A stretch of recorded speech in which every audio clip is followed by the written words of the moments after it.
John 17 verse 4. I glorified you on earth, having accomplished the work that you have given me to do.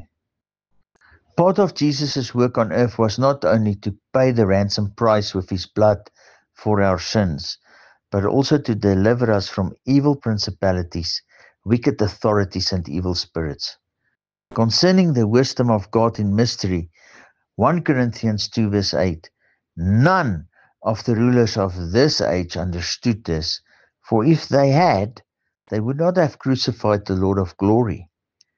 Ephesians 6 verse 12, for we do not wrestle against flesh and blood, but against the rulers, against the authorities, against the cosmic powers over this present darkness, against the spiritual forces of evil in the heavenly places.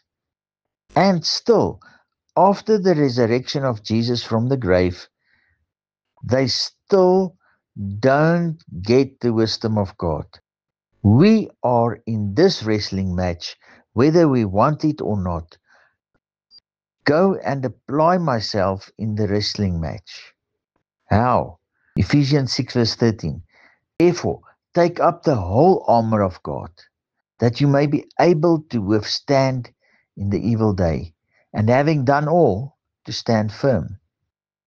This armor is to be clothed with Jesus Christ himself, with his mind and work.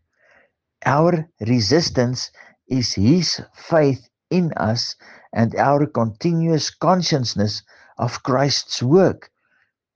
That is what make us stand. We do not attack.